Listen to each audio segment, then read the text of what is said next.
Hello everybody, this is Dr. Bob DiMaria with another episode of Ask Dr. Bob. Phenomenal questions. I just thoroughly enjoy the newness that's coming through here. Somebody wanted to know how I would best incorporate essential oils for beginners. Well, I want you to know we don't use essential oils per se in our practice. I know there's a lot of opportunities, a lot of what you can do for cleaning, maybe some for personal hygiene. In our practice, I like to think what we use is more of a therapeutic oils for specific conditions and markers like dandelion root and peppermint leaf and American ginseng and licorice root. You may need to do some of your own investigating. I'd like to help you, but I just don't know enough to give you a very logical answer. Very good question though, because I know a lot of people are using essential oils today. Hello Dr. Bob, I'm 25 weeks pregnant and was just informed about a vitamin K shot after my baby is born. I've talked about this a little bit before, and I have so many mixed emotions about what's going on in the medical culture today. It seems like if 2 or 3 people have an issue, all of a sudden everybody has to be inoculated or receive the same shot, for lack of a better term, whether it be hepatitis or a flu shot or all these different shots that they're giving all these kids. So my own research is that kids oftentimes already have low vitamin K levels, and yes, there are some individuals that might have an issue, but from what I have read, it's very rare. And I would look for a healthcare provider that will work with you. I've been practicing for almost 40 years, and we have more and more healthcare providers today that are actually tired of the forceful giving medications to individuals. Unfortunately, these people work for big hospitals, and if they don't provide the service, they're pretty much let go. So you may want to find someone that is not dominated by a large healthcare institution.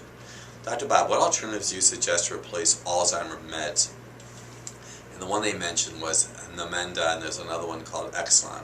So, so many of these medications have a variety of ways that they impact the body. So the one that you mentioned is Namenda. It shields the brain and cells from overexposure to a chemical called glutamate. So I've read articles, especially just recently in the Well-Being Journal, about Alzheimer's and dementia. Here's the bottom line when it comes to dementia. It's basically an inflammation issue.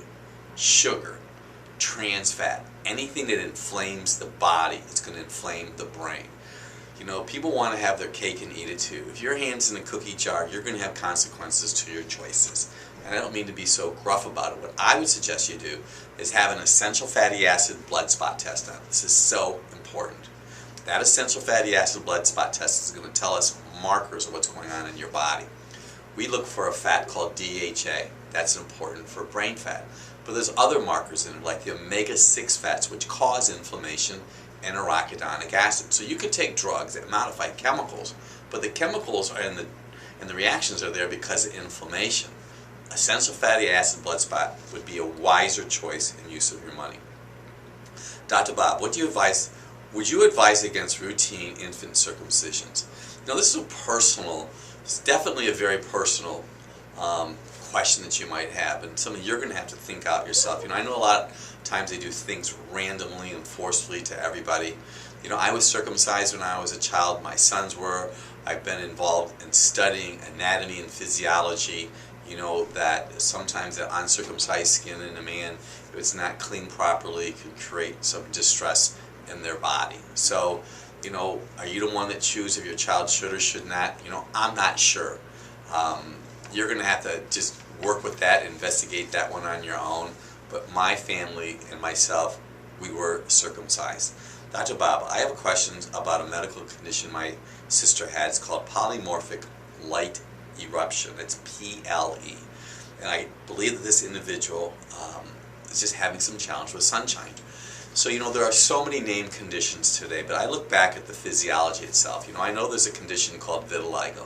Vitiligo has everything to do with pigment. I know that pigment is impacted by tyrosine.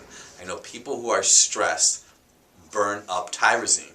So your body is burning up tyrosine. It's not going to be able to make the pigment for your skin. So if you think about what I'm saying, if you backtrack, there's always a reason. And a lot of times we'll see that people don't have enough vitamin D. We have to see that people who don't have enough essential oils in their body also have a skin issue. So here's what goes on. Vitamin D takes the calcium from your intestine and puts it in the blood.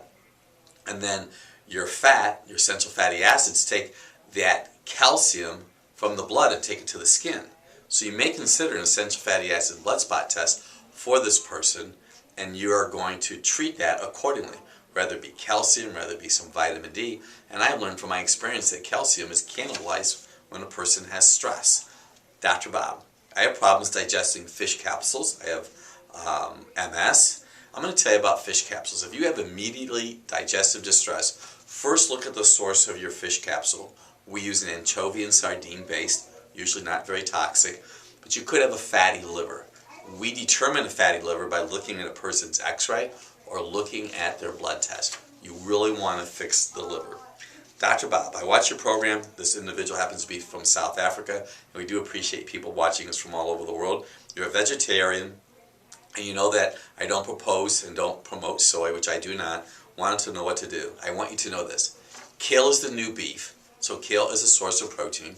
You may consider other nuts like walnuts and almonds and cashews, and I would encourage you to maybe do some legumes. We have a protein powder in our practice made from pumpkin, and we also have one that comes from rice. So there are definitely alternatives. You can contact us. Very good questions. You may want to consider watching this over again. We're here to make a difference in your life. I'm Dr. Bob DiMaria.